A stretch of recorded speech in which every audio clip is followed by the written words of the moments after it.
It was during his first overseas tour as president to the Muslim country of Turkey that Barack Obama said the United States is not and will never be at war with Islam, which is why our next story is provoking so much controversy.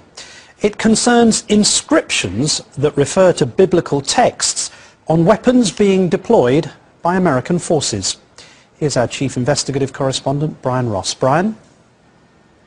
Martin, to prevent the suspicion, the United States is conducting a Christian crusade against Muslims. Members of the U.S. military in Iraq and Afghanistan are strictly prohibited from proselytizing, promoting any religion, faith, or practice. It's called General Order Number 1. But apparently, one of the Pentagon's big suppliers never got the memo. Some soldiers call them Jesus rifles. That's because the sights on their guns, including this one used to train soldiers in Iraq, contain a secret coded reference to New Testament passages about Jesus Christ. Here, JN 8:12, a reference to the book of John, chapter 8, verse 12, which reads in part, "Then spake Jesus again unto them, saying, I am the light of the world." They know it's wrong, and it's not just wrong, it's an outrage. Michael Weinstein runs the Military Religious Freedom Foundation, which claims thousands of members in the U.S. military who he says are endangered by the secret Bible codes. It is a big deal. We've had many soldiers reach out to us. Some are oblivious, but many others, and the thousands are well aware that it's there. They've described it as a sick and a very scary joke, and that it allows the Mujahideen, the Taliban, Al-Qaeda, the insurrectionists, and jihadists to be claiming that they're being shot by Jesus rifles. Other sites have references to the New Testament books of Matthew, Revelation, and Corinthians, such as this scope used by special forces, encoded with another reference to a verse about the glory of God in the face of Jesus Christ. The rifle sights are produced by the Trigicon Company of Wixom, Michigan, which has almost $1 billion in Pentagon contracts. A company spokesman says its founder, Glenn Bindon, a devout Christian, began the practice years ago, and it has continued since Bindon's death in 2003. The Trigicon spokesman said there was nothing wrong or illegal about adding the biblical references to the military sites. Well, that's fine, but I find something wrong with it, and I think our government should find something wrong with it.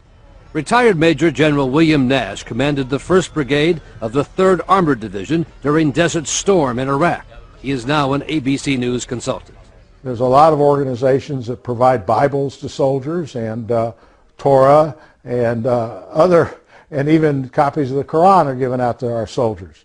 I have no problem with that, but I do have problems with military equipment being labeled in such a way that it seems like it's our God against their God. General Nash says the Pentagon should make the company remove the biblical codes. They should fix them all. They do a modification on the sites to take off those inscriptions, and if they fail to do that, they should be penalized monetarily.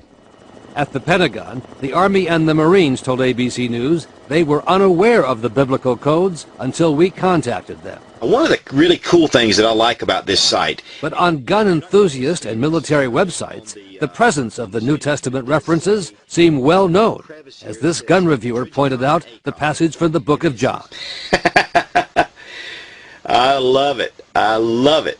Yes, Trigicon, those guys are Christians. And, you know, they're just, in all of their different sites, they have verses on there. So just a little neat side note. For those of you who aren't Christians, well, you know, whatever, get over it. All right. So, anyway. We received information just very recently from one of our clients indicating that the rifle was referred to as the spiritually transformed firearm of Jesus Christ. Even with the general order against religious proselytizing, the biblical references on the rifle sites is only the latest example of a clash in the U.S. military over Christian symbols and preaching in Iraq and Afghanistan.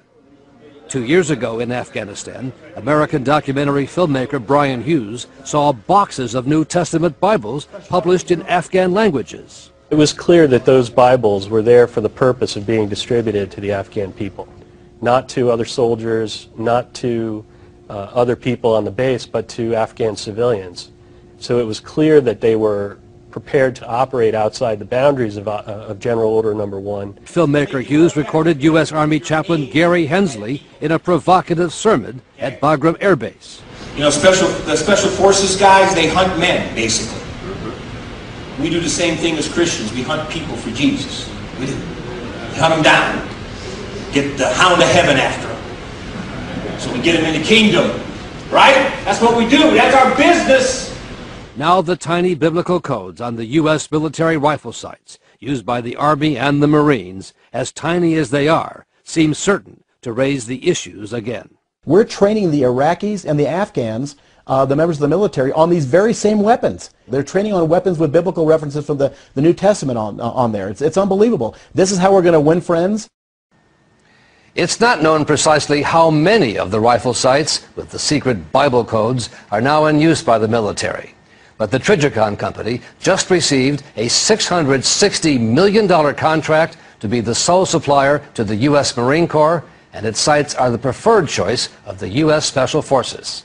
As of tonight, the military was still trying to figure out what, if anything, it plans to do about that.